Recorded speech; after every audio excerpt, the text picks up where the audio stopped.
Okay, hello guys. Starting another lecture. So, any questions on the previous one? No. We did the questions and we also did the ones we missed. You also did what? Oh yeah, okay, I got it. Okay, that's good. That's good. So, did you like it? I mean, you're okay. Okay, so, huh? Figure out that the image on the screen in the double-slit experiment is a standing wave. Okay. We Good. also said that we also figured out that the equation of the standing wave in the double-slit experiment is equal to the equation for the nodes. For the nodes? Yeah. It's not okay. It's not equation actually. It is a formula, just simple formula. Equations are much more complex. But anyway, that's good. Okay, guys. So today we'll talk about we'll continue talk about the waves. So the wave side of the matter, because matter, as we know, right now has two sides. One side is particles like stones or whatever, and another side is waves, like waves spread everywhere and big ones. So like stones may be smaller, but the waves are big. So some paradoxical thing. So we'll talk about today about a little further about resonators and amplifiers. A resonator, we talk about resonator like standing wave between two barriers, right? Like two walls, right? This is sort of a resonator. And the walls. We did not. We did do. I don't remember doing that. No, I just told it. We didn't talk too much on this. I just trying helping you to recall the name, the term. So so resonators can be very different. There are lots of types of resonators. Resonate is about resonating, right? So the wave somehow goes back and forth or goes some special way to help each other to survive there in this pattern, right? In this labyrinth, right? Something like this. So we'll talk a little more about this because they are very significant and for very important in understanding certain things. Okay, so the simplest simple resonator is the wave between two walls, right? So wave goes this way, then reflex goes this way, then again, and it stands there. Two walls creates a so-called linear resonator. Waves can be very different. Can be waves of the ocean, can be sound waves, can be waves of light. Yeah, won't this form a standing wave? Yes, it forms standing wave. Yeah, between two. Yeah. In resonator, usually when we talk about resonator, we usually talk about standing waves there. Standing waves. But standing waves is created by running waves. So waves going back and forth, they superpose each other. Remember the superposition? And they create a standing wave. So this is the simplest resonator, linear wave. It can be like the light, you know that light, like waves of light, that can be, except simple light, it can be a radio wave. It is the same thing, but different frequency, radio wave.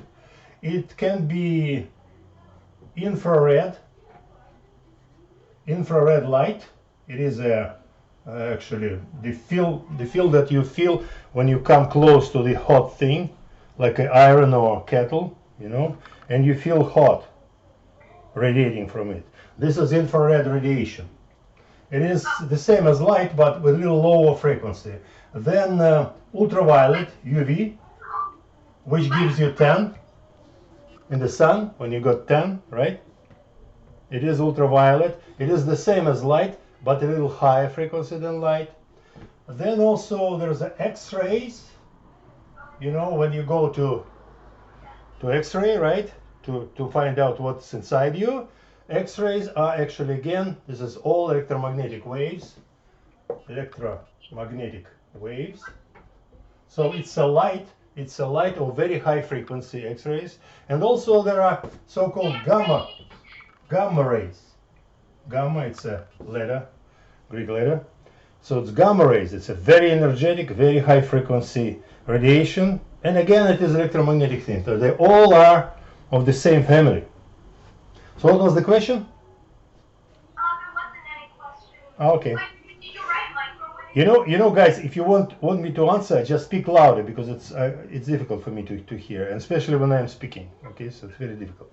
Okay, so that's all the waves, and for these waves, the simplest resonator is when here is a mirror, plane mirror, right, and here is a mirror. So two plane mirrors, and the light is reflected between two. If you didn't do this small experiment to get two mirrors and look into it, have you done it? Oh yeah. It's a very interesting thing. That's like a gallery going deep to infinity, right? That's what happens with the light. Light goes back and forth, and these resonators are very useful in lasers. Laser use usually that kind of resonator. Another resonators are like resonators for sound waves. Like if we have a guitar, right? You know this part, deck, right? It's called deck, right? Deck is a resonator for sound waves, but this is a little more complex, and waves going there, and there, and there's a hole actually, and this hole it fulfills interesting goal. So the sound can go there, then conserve there, so-called resonate, right? Back and forth from all these walls inside, and it is kept there, like stored there for a certain time, and it looks like it amplifies it. So there's no amplification, the actual amplification, but the sound, like the sound going from the strings, right, in guitar, right? The strings are oscillating, producing some sounds, the waves go inside this hole, inside the deck of guitar, and conserved there for a certain time. So they are collected there, and that makes sound more powerful. Yes, it does. Yes? Because once you create a standing wave which is even louder than the sound before. Yeah, exactly, yes, because it collects, it's not amplification per se, but it is collecting, right? So gathering. So lots of things goes there. The same thing goes with the seashells. You know, like seashells, right? When you put it to the ear, you hear something there. What do you hear? Actually, there's a wave, sound waves coming from outside, some noise, and it comes there, and it collects there. It's gathers there and produce some sounds for your ear. The same thing is like a royal piano. There's a part of guitar deck. It's like this. It's a quarter of guitar. You know, like this baby piano that we have here. And so this part we have deck, but like this. So this again, it's a resonator too. So resonators are very. You can see it everywhere actually. So we'll talk about particular form of resonators which actually we can maybe not see but feel often than anything else.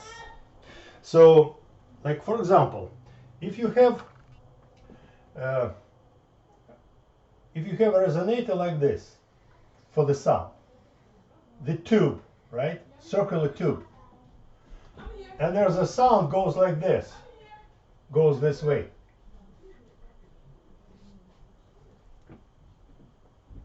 Running through the tube, inside the tube.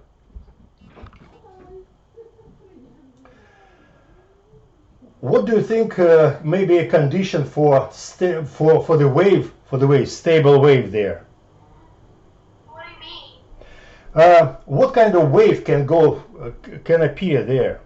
There's a guy whose name is Niels Bohr. Oh yeah. He's a Danish Danish physicist, was in 1913. He thought about this kind of resonator to understand the structure of the atom. Imagine. So Yeah, he actually used machines that actually forged different atoms by using very high speed mechanism to sort of force them together. I read about him. you read it? Okay, good, good. So this is called actually Bohr's model, Bohr's atom model.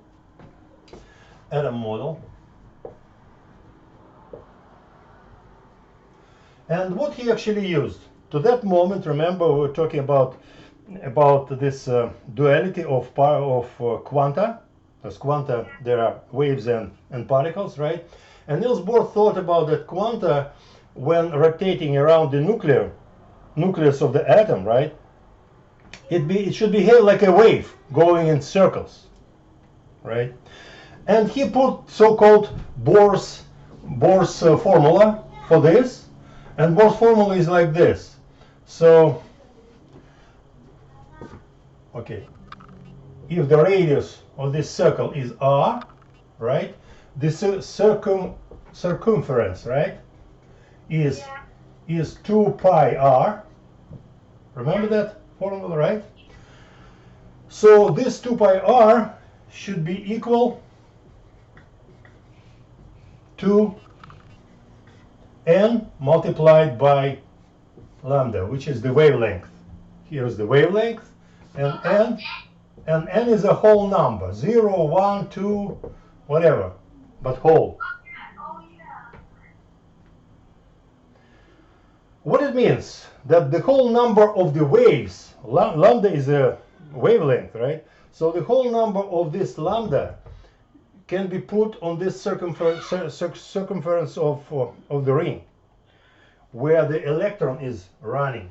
Actually, in the model of atom, this is the same picture, but here's like a proton or the nucleus, and here's electron minus, which is running around this plus, running like this.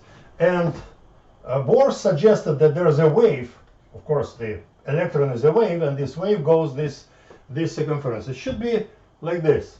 Why it's like this? 2πr is the length of the path, right? Yeah. Just the length. So he said that for the length of this path, there should be a whole number of lambda. And lambda, if you remember, lambda it is a phase shift of 2 pi. So if you have a wave, right? One wave, and when it goes to itself, when it completes the circle, goes to itself, it should be at the same phase. So when it goes like this, and the new wave goes here, should be like this in phase. So and this it is 2πr, and this is 2 pi. 2 pi shift of phase, and the length is 2πr, and this is exactly that, because this is lambda, or actually many of these lambdas, and maybe 1 lambda, 2 lambda, 3 lambdas, whatever. Actually, if you think about it, so this should be a so-called constructive superposition. So when the wave is like shifted to the length of 2 pi, right, or lambda, or n lambda, whole number of lambdas, the wave is like the same. You shouldn't think that waves start here. So waves always infinite. So just when you shift one wave relative to another on 2 pi, it will be the same wave. And this is the condition of this is the condition of stable waves existing in this circular resonator. It is a resonator too. There are no barriers, right? But still it is a resonator. Yes? So the size of the wave doesn't change once it makes a full circle and it keeps on going? That was the suggestion, right? So it is theoretical thinking. Yes. it's he thought that it's not changed, and when he suggested this, they found out that it's very correct, and the nice formula was created. This called this formula actually, which can be formulated in another way. Usually they call it like angular momentum thing. Angular momentum is momentum multiplied by radius. So angular momentum, you may train yourself, and Antosha, you may in addition to the things, you may derive this formula. It's very simple. It should be whole number of constants, Planck's constants, and this is angular momentum. Angular momentum. So this called Bohr's formula, and it's the same. Actually, they are identical. Actually, you may derive this from this or back. When using simple formulas like energy and momentum of the particle, remember, it's like momentum of the particle is Planck constant multiplied by wave number k, called wave number. And energy, again, just to repeat, it's again Planck's on frequency, angular frequency. What is K again? E, energy. K. P is momentum. K. Huh? Oh, K, wave number. Actually, it's a wave vector. Oh, so N? Won't it be like the velocity of... Actually, those are vectors. What is a wave vector? I don't know what that is. Actually, I spoke about it, but wave vector is okay. Wave vector is the same thing. Well, okay, so you saw this, right? So wave vector is the same as frequency. Actually, if you like, you have a wave, right? And you have t-axis, time axis. So frequency is a number of oscillations per second, right? Yeah. And like omega thing, it's number of phase changes, right? 2 pi's. How many 2 pi's in 1 second, right? Now, if you look not to the t, but for the wave which is going through space, and this is a space dimension now, not t, not time dimension, but space dimension. And the wave is still the same, right? But now it's space. Now it goes in space, and you can speak about how many oscillations, how many of things goes per meter, right? Yeah. Per meter. So here we have a meter. How many oscillations? And this is called actually K is actually, it's a wave vector, right? Wave vector, but actually it is so-called spatial frequency. It's x over distance. So, Yeah, sorry. yeah. How many oscillations per meter? Yeah. Yes. So K is the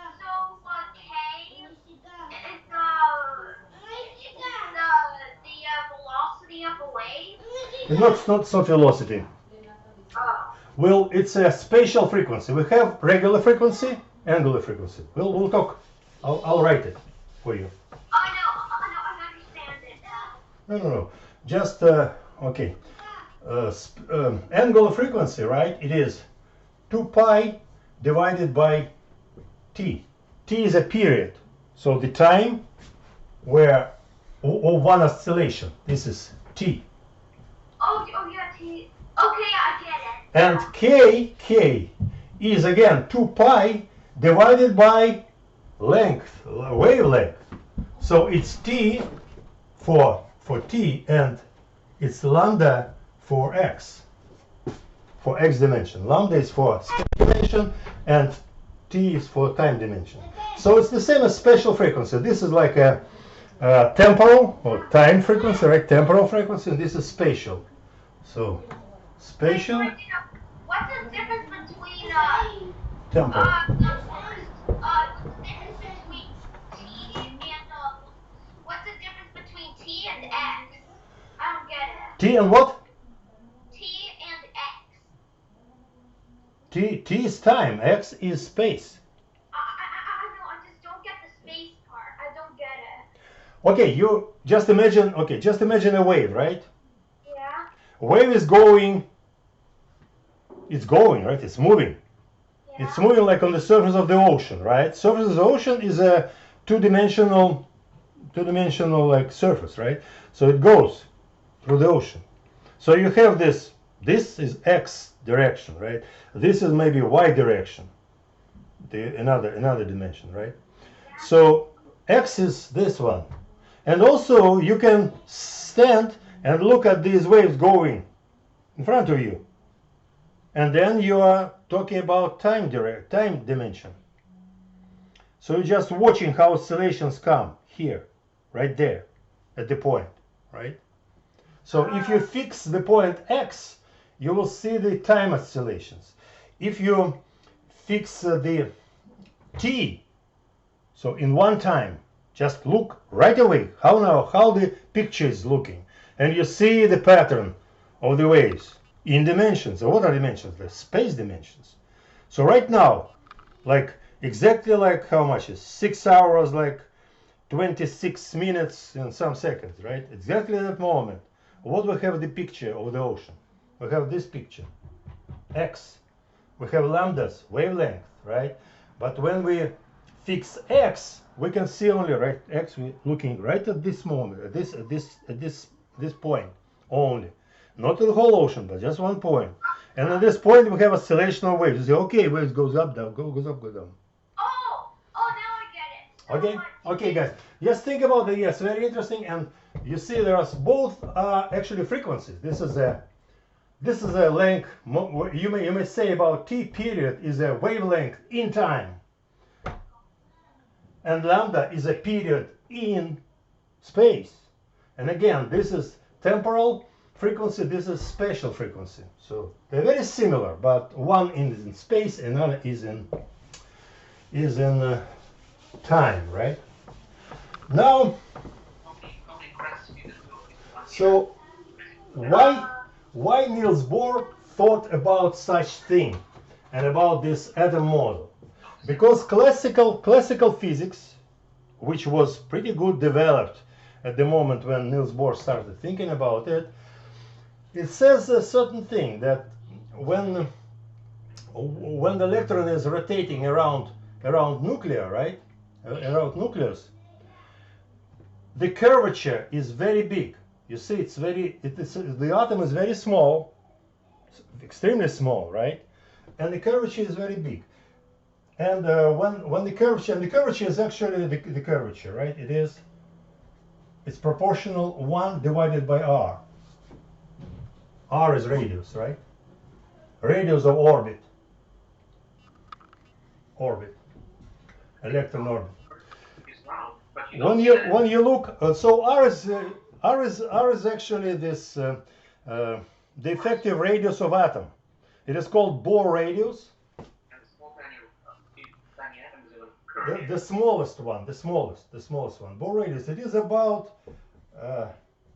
5/500ths of nanometer. Nanometer. It is 10 to minus 9 meters. So 0.5 it is 5, 10 minus 11 meters. Ooh, that's small. That's a very small thing. So if you divide this, the curvature will be 1 divided by radius. 11. Wait, is that 0.5.10 to the power of 11 meters?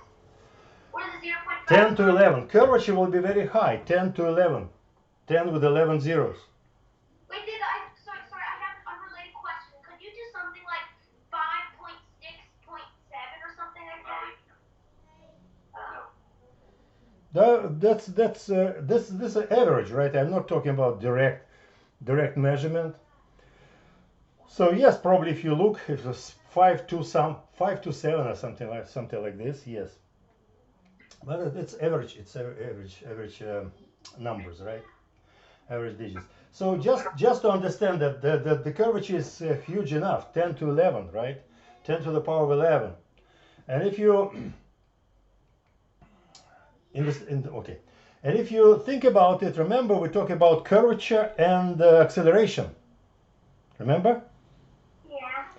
So curvature is proportional to acceleration actually, and acceleration is proportional to forces which are actually working there. So the force is fantastically high. Yep. So very high. Yes? I don't get it. How can the forces be proportional to the acceleration if the force causes acceleration? That's because they're made. Remember the second law? It's mass multiplied by acceleration. Oh, so it's also mass. And curvature, it is acceleration. Actually, you can. There's a formula for so-called angular acceleration. Angular acceleration is v v squared divided by radius. And if radius is small, so we got huge acceleration even with small speeds. But the speed is high too. The speed of electron is close to the speed of light in the atom. So yes, so v, so it's not exactly, but it's very close. So it's c squared divided by r. You can calculate just how big is it. It's a huge acceleration, huge one. And this acceleration, according to the laws of physics, which we are not talking about right now, but according to the laws of physics, they will force electron to radiate electromagnetic energy. Not only electromagnetic, even gravitational waves, and very intensive. So it will lose energy very high, and it will fall down to the nucleus in something like Wait, sorry, 16 something like this that picoseconds. Huh? I actually read that an atom only collapses if I think if the number of protons isn't equal to the number of neutrons, or is it the number of electrons equal to the number of protons? That's another story. That's another story. Okay, this we're not talking right now. That's totally another thing. So let's not touch it. We'll go too deep with this. Okay.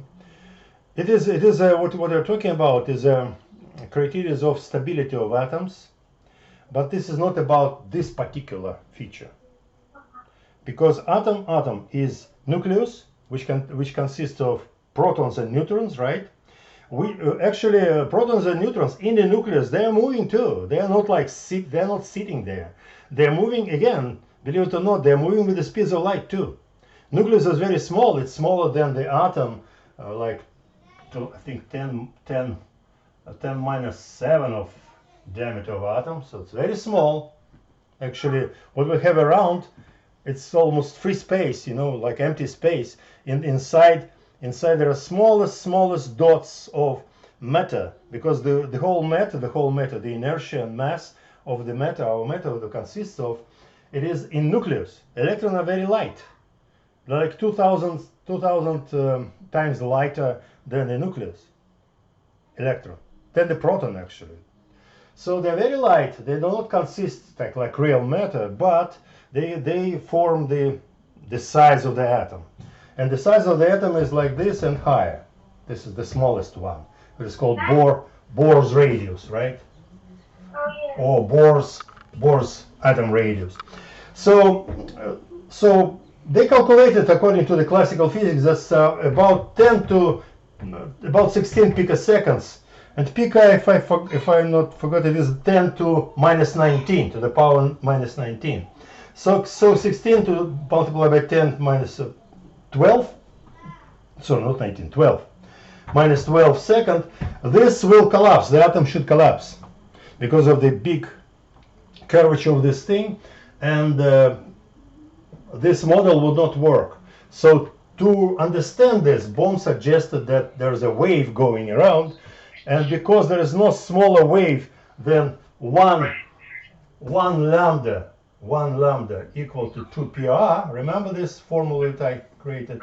This is the Bohr's radius. This lambda equal to 2 pr. So there's a smallest radius, and it could not collapse. Questions on this? No. Okay. But there's still. I have a question. Yeah, sure. So I'm not quite sure about the conclusion. So it doesn't collapse because he calculated the smallest radius beyond which it will collapse. No, it will not collapse. You want to mean beyond which? You mean bigger one, right? The bigger radius. Yeah. They may not collapse because there are other electrons on the inner circles, right? So the model of atom is like a nucleus, right? Yeah. With many charges, many protons, many neutrons, and there are lots of energy levels, or they call it shells, like atom shells, where electrons are located. Higher and higher and higher. And the higher thing, the higher is energy actually, but we are not talking about these particular formulas. But anyway, that is the model of atom. But the simplest is that one proton and one electron. And this is like Bohr's atom, right? The simplest one. Actually, this simplest one is it's in reality, it is hydrogen atom. Oh, it's Hydrogen. It's exactly like this: one proton, one electron. Because I was about to tell you that if you were missing something, like the electron. Yeah. We'll talk about a little further. So he suggested this, and actually it works. It can work fantastically good. This simple formula explained a lot of things about atom, and lots of energies which were totally unexplainable before. So they looked totally mysterious, and this simple formula that's I wrote in the beginning, right? It explains a lot in atom energies and the atom structure. But I don't understand. So how come the hydrogen atom doesn't collapse? Because it's the simplest one. The lambda equals So it's not. yeah. Yeah. Okay. And this is the wave. The wave cannot be smaller than this lambda, right? Oh, so it keeps on reinforcing itself. Yeah, that's it. And cannot. That's why electron cannot fall down. But there's also one more thing. So your question is, at least in part, it is correct. That's why I'm moving to that thing. The one thing. A little later, after all these models, Bohr's models and everything, was found out that there are two types of particles, two types of quanta. Only two. And all quanta that we have around in all the universe, there are only two types. One is Bohr type, and another is Fermi type. And Bohr quanta, right? So all quanta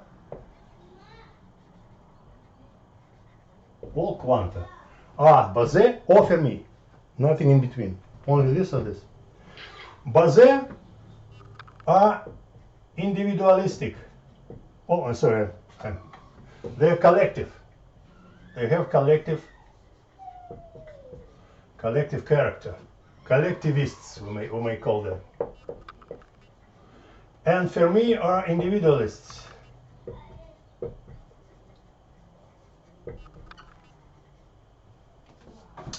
And remember that we spoke about that actually all quanta are the same. Yeah. They are the same, but those two types are the same in a very interesting way. Like Bohr, they all identical. All identical. So if you have one Bohr and another Bohr quanta, right? Like 1 and 2, and you exchange them, nothing will change in the world. Like whenever, this may be in our galaxy, this may be in Andromeda galaxy. You exchange them, totally nothing will change in the world. They are exactly similar, totally identical. Actually, the same particle actually, with the two sides of the same particle. This is for Bohr, but for Fermi it's very interesting. When you have Fermi 1 and Fermi 2, right, particle, like electrons. Electrons are Fermi particles. Photons are Bose. Electrons are also neutrons and protons. They're all Fermi. So when you exchange them, something interesting happens. Like the whole, you may say the whole world adopt different sign, opposite sign. Actually, you may say that when you exchange F1 and F2, okay, time will be inversed. Oh, so you mean instead of going forward in time, we're going to go back in time? Yep. If you exchange them. So the point, yes. So you mean if everything is inverse right now, I would be going backwards in time to what I was to let's say what I said a second ago until the world's dead. Yeah, the whole world. So if you exchange two Bose quanta, right, nothing will change, totally nothing. If you exchange again electron here in our galaxy and then another electron in Andromeda galaxy, exchange each other, the world will be totally the same, but the time will be inversed for the whole world, whole university, whole Jesus, not university. So if you switch them back, the opposite would happen? Okay, it will come again to normal.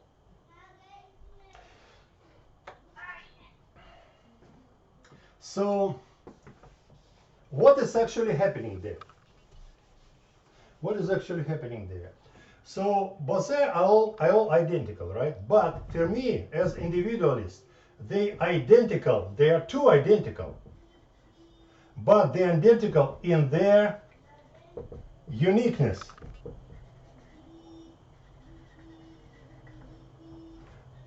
Each Fermi is unique, and as it's unique, is unique the same as all other Fermi quanta.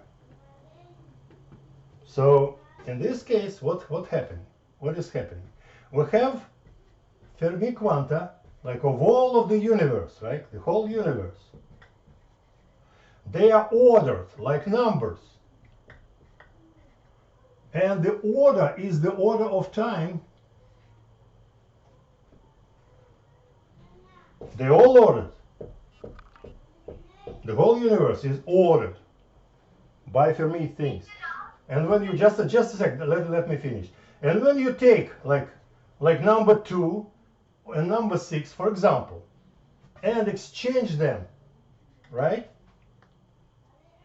If you do that, think what you should do. If something like this, the whole order will change to the other one, because they are in the order. So to conserve, to have the order looks like the same, so the whole universe will not change except one small thing. The time direction will change to the opposite. Okay, what was the question? So T is the time it takes to order all of the like electrons or something? Yeah. Okay. All electrons are ordered in time. That's yes. Sorry, I have another question. Is there another variable that is the amount of time it takes for the electrons to actually switch? I didn't get that. What? Are there any variables that actually measure the time it takes for the electrons to reverse? Oh. This is like mostly mathematical. It is called anti-commutation. So anti-commutative they called the Fermi particles, right? So this is mathematical mostly, but if you do it like in reality, right, how much time it will take? It will take relative time. So it depends upon the frame of reference. From the frame of reference of their own, of the electrons, right? Like 2 of these electrons, it will take no time, 0 time. For us, if we're looking that we exchange something, it will take time. How much it will take for this electron to go all this way to another galaxy, like where the electron 6, like for example, or something like million, 100,000 is located, right? So it takes time. It takes time to exchange in reality, but relatively to themselves, their own so-called proper time, in relativity there is a term proper for their own time. So their own or proper time, it is totally zero. So this is relativity. Yes? Yes? Does this happen all the time? Like constantly? Exchange? Yeah. Yes, actually, yes. Because remember that each quanta is, remember the loop of time, loop in time. So it's time and anti-time. So the loop, what is going on actually? All these quanta are actually loops in time. So they do these changes they do exchanges all the time. And this exactly what we call frequency. This is the fundament, the roots of the wave behavior of quanta. Yes? So we're constantly going back and forth in time? Say it again? So we're constantly going back and forth in time? Yes. Yes. You know, the particles inside us goes like this, right? But the behavior of many particles together, it's much more complex. And it looks like in our frame of reference that we stays here. And we'll talk about this later. There's a very interesting phenomenon. It's like paradox in a certain way. But it is a reality, yes. So we are so-called macro objects, so big objects, right? Despite all the particles that we consist of, they're traveling back and forth in time, we stay somewhere here, so in some middle position. So we'll talk about it a little later, but not now. But for now, just know about it, right? Also, what I want to say about this Bose and things, that they are closely connected. I think I spoke about this a little. So if you have time loop, right? Time loop, which is quantum. Time loop, which is quantum. And we take any point on it, like just choose, select, like this, right? So this is a border between this part and this side and this side. Sort of a border. If we take this point, just look. It's from our point of view, so it's our frame of reference, and we have chosen this point. And we look at this point. This point is a border. Some kind of a border. And border, remember this, the previous year we talked about dialectics of borders. Borders they connect both sides of the border, right? Like this is border, this side 1, this side 2, right? Border connects side 1 with side 2, but also it disconnects them because it is a border. So they do the opposite things at the same time. So river, if you have a river, it may prevent you from going to the other side, right? But you have a boat or something else, and boat is actually, again, it's a frame of reference. Are we sitting in the boat or we're sitting with no boat? Can we swim or we can't swim? There are two different frame of references from the physical point of view. So may you connect? Yes? So you're saying what we're doing right now is sort of like a decision making? We do. Each time we act somehow, even speaking, we do decision making and we look to the world from the certain point of view, and it changes many things. So this border, so any point we take, it is a border, and border can connect. So it's one point which is connected. It is one point, right? And this is in this type. This is Bose type of quanta. And it can disconnect, so we have like the same circle, but disconnected. And this is Fermi. And because this is time, you understand that this is first point in time, and this is the second point in time. And there is this connection here. But this disconnection is relative. So it is a relative difference. So these Bose and Fermi quanta are relative to each other. From a certain point of view, each quanta can be Bose, each quanta can be Fermi. And this is called, in modern physics, it is called supersymmetry. Super because it's so amazing, so exciting, and it have a lots of mathematical intricacies. So that's why they call it supersymmetry. So they are similar, and they can actually transform to each other from the certain points of view, certain things we do. But in the reality that we have right now, some particles behave like Fermi particles, like protons and electrons. Some particles, like photons, they behave like Bose particles, and everything like this. And in this, to finish this thing,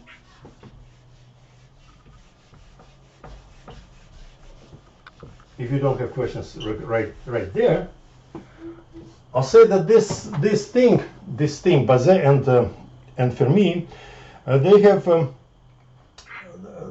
their behavior, because one looks like disconnected, right? Disconnected thing. It leads to certain thing. Like, for example, if we have two Bose quanta, right? Bose, and we want them to be at the same, like, for example, at the same time in the same place. For Bose quanta, no problem. They are identical. They're actually the same. They're actually the same quantum. So if you move them together, they will coincide with one, with the double energy, right? That's all. But there will be one quantum. But if you try the same thing, yes? Like in the first example about how they're being identical and going together, isn't that an example of a standing wave? Or what? Wait, it's example of how it's called. This just go. Superposition, constructive superposition, right? Constructive superposition. It's not a standing wave, no, but construct. So, like we have two waves in phase, right? They just add to each other, and that's it. For Fermi, when we try to move them together, right? Something else happening, because we cannot, because they're exchanging, right? Or we may exchange them, or they are on exchanging. When we close them together, like for example, they are coincides in one place, right? Just imagine that they did it. What will happen? They change the sign all the time. How this thing can be at the same time minus and plus? Remember this. This is time direction, right? And this is minus time direction. The order in time. F1 is earlier than F2. So, and when we try to push them together, it creates sort of a paradox. Minus and plus should be together, and it cannot be. So they actually resist doing this thing. You cannot push two Fermi quanta together. And this feature is the main thing which does not allow actually the atom to collapse inside. Maybe a little difficult right now to explain, but you should understand that this is because of this thing. Electron cannot fall totally to the nucleus because of it is Fermi character, Fermi type. And this interference it may call like destructive, right? Minus and plus comes together, so they should destruct each other totally, but the energy is conserved. The energy cannot be destroyed. So there's a paradox, and that's why they cannot actually pull together. The force that actually repels two Fermi particles from each other, they are identical, but they do not want to live together. The force is enormous. It's bigger than any other force in the universe. Actually, it is the same force which actually there's a force between two Bose quanta. They actually want to come together with the same force, and the force is huge. Say it again? This is fine, but that explains why it doesn't collapse, but it doesn't explain why the electron doesn't stop. What do you mean? It's called exchange force. What I mean is or energy. The electron spins with huge acceleration. It will radiate energy in electromagnetic wave, the form of electromagnetic wave, right? So, slowing down. Right? So why doesn't it stop? Like the Fermi repulsion explains why it doesn't collapse. It doesn't explain why electron doesn't stop from radiating the energy. Because if it radiates energy, right, it should fall down. Because only energy they keeps them out. If you loses energy, it will collapse. That's not how you explain it. There is electromagnetic force pulling the electron to the nucleus, and there is the Fermi force which repulses it. Yeah, sort of. It's not exactly like that, but yeah, not exactly. Just you understand that it's not like exact explanation. It is connected. You might think about it when we talk about it later. Just right now I'm just mentioning this thing that you should understand that this exchange force doing this thing. But what you say, the whole thing is interconnected, intertwined in this way. So it may not collapse because it cannot lose energy, and it cannot lose energy because this exchange force does not allow it to collapse. So it's all like intertwined. That's how it goes.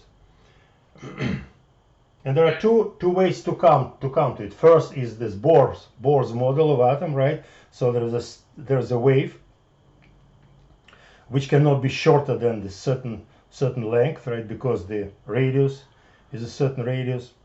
And another thing is that it cannot fall totally there because of this Fermi picture. I'm not explaining it right now. I just mentioned it. Just again, so it's not yet explanation. This explanation is very complex. In there, we should understand many things on this. But just for this. So what I want to say here, that exactly this Fermi exchange force or energy. Actually, it's not even force, because remember the modern physics is not force. It's forceless, right? It's no force. But anyway, they talk about this exchange energy, exchange force. This is a big one. The energy is a huge one, and it's exactly which allows like me to stand on the floor. I'm not falling through the floor because there are atoms there and they resist, right? They push me up with this Newton's law. Remember this third law, right? My gravity force moving me down, right? But I cannot go through because of these Fermi things. They resist me going through the floor, and for you too. Yes. In fact, they actually resist so much they're actually hovering us. They're actually hovering us by Yes, we are. Yes, if you understand you correctly, yes, we are hovering actually, because the nucleus is very small, right? And all around there's like almost nothing, electrons are nothing. We are hovering over this floor. Floor is very almost empty space, but we are hovering over it anyway, because of these forces, because of these Fermi exchange forces. So this is the explanation of strength of solid matter. Solid matter. And Bose, mostly they play a role of the fields, different fields. All kinds of fields, electromagnetic, nuclear fields, force fields they call them sometimes, gravitational fields, they're all Bose quantum. They're all Bose quantum.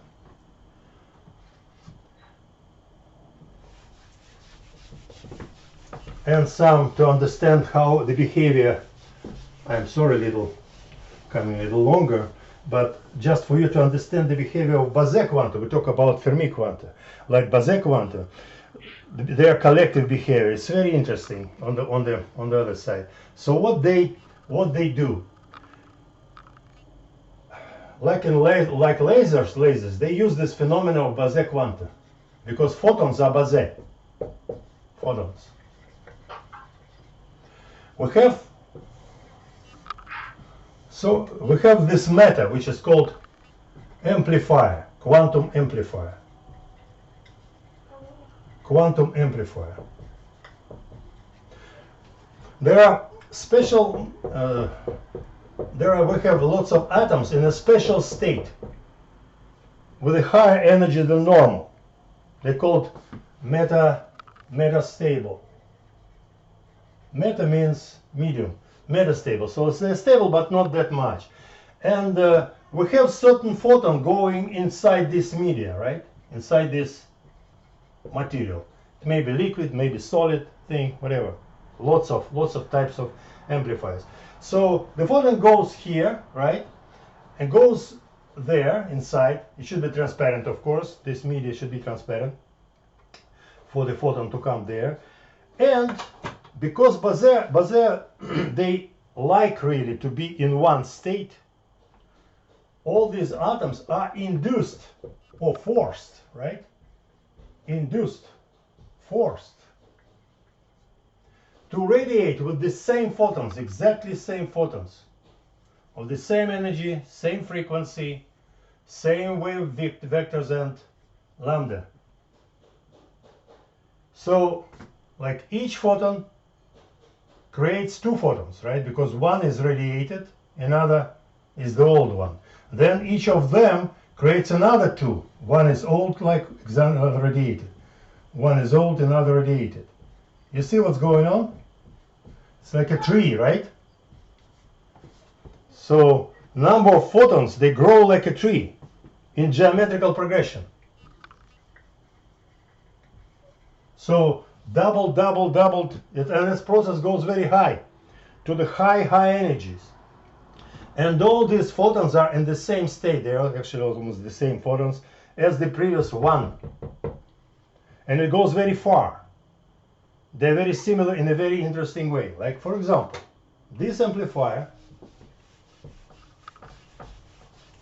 can be used in a very paradoxical and interesting way. Such experiment is not yet done, but it's theoretically it's totally strict, so no problem may be done. Like, for example, maybe you heard about holography, right? Holography? Hologram. Hologram. Yeah. Hologram. Holography, like hologram. Hologram is like you have an image of something, right? In full. You can go around it, look from this side, from that side. You can even, if you have a hologram of horizon, right? You can take a binocular look into this horizon. You will see the big things on horizon in binocular and everything like this.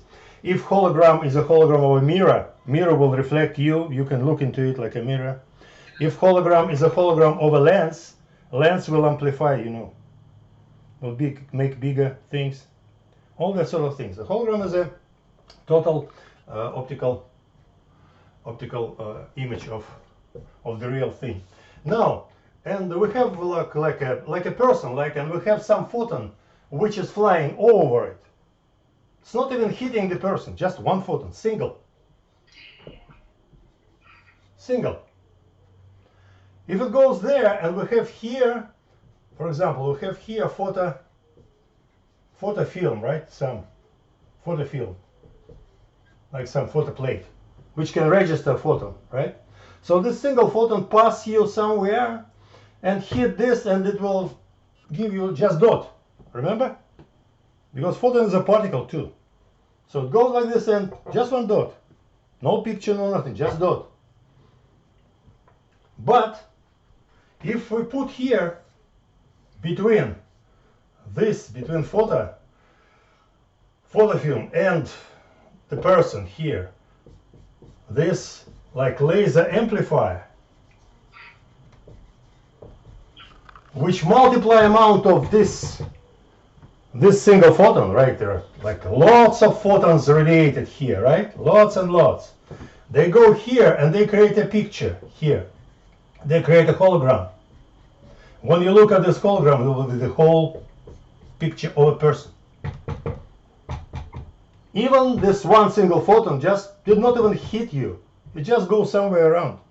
It may go actually in the other galaxy. Still, it has the picture of you inside. And if you amplify this photon, because all these photons are the same, you here get the whole in details picture of yourself. Or whatever, who is this? This is one of the paradoxes of, like, just think about it. One photon going somewhere, it still have information about everything that's around. There is picture not only about you, there are maybe others here, there may be houses here, you know, trees, you know, Christmas trees, whatever, everything will be here. The whole world is in one photon. Think about it. Okay, that's all. Questions? No. Okay, then I have my questions then. Ready? Yes.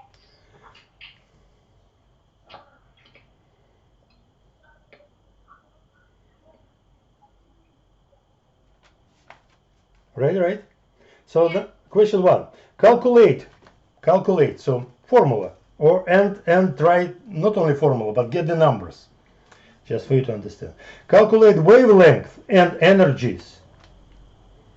Wavelengths and energies of light in the linear resonator between two mirrors. Just two mirrors, and the distance between two mirrors is 1 meter. Okay, wait a minute. Okay. So 1 meter linear resonator.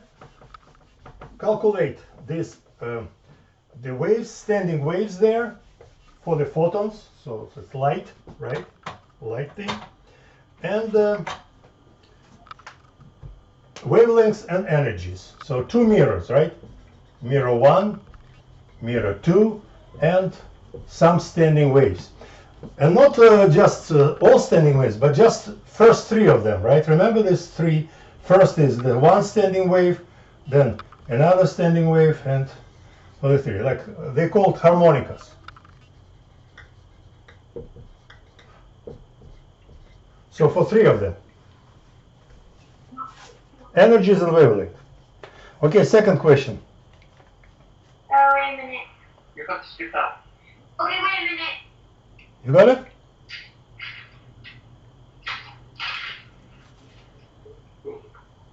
Yep. Second, calculate energies of photons that may be released, so radiated, when you go exchange from one level to another, because those waves, they have different energies, right?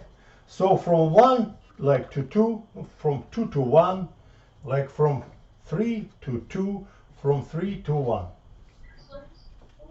Energies and What? energies of photons that will be. Did you draw the diagram, Tata? Yeah, I drew it. So same thing, but what have energies of force when they exchange? Yeah, so this energy goes into Electrons? from this level of energy. Those are also energy levels. E1, E2, and E3, right? So different energies. So go from energy 2 to energy 1 and energy 3 from. Calculate energies. So they usually these differences they call delta E, delta energy. So yeah, what's the difference of energy between different? Yeah, what are the difference between 1, 2, and 3? Here you calculated them, right? Here you see the differences, formulas, and try to calculate it. Okay? Different harmonics. You done? You done, right? No. I'm not done. Not done? Okay. Different harmonics.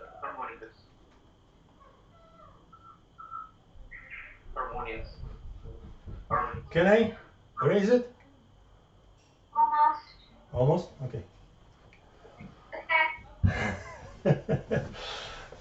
Okay, the third one. Calculate what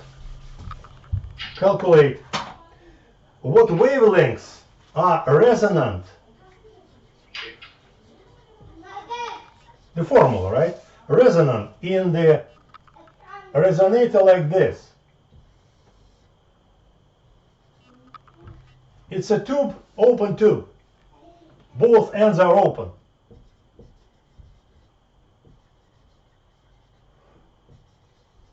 And there is sort of a standing wave here in this open tube.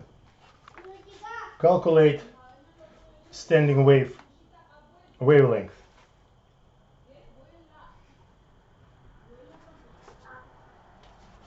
Well, that will depend on the length of the tube and the wave. Okay. Yes, of course, just the formula, right? So yeah, you may. Length is L, right? So yeah, just formula. Okay, you got it, right? This is simple. And now I suggest you the fourth question. It's a thinking question, invention. Did you draw this character? You got it? Come close, come. So the tube with two open ends. What are the wavelength and all the rest? Ready? No, not yet. Hold on. Not yet. This is a resonator. Write down that this is a resonator. What's the difference? Different harmony. This is a resonator. You have to say it.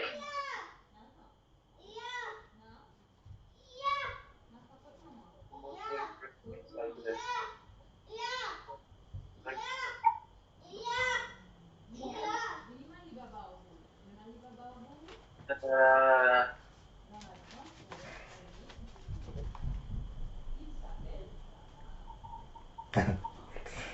standing wave.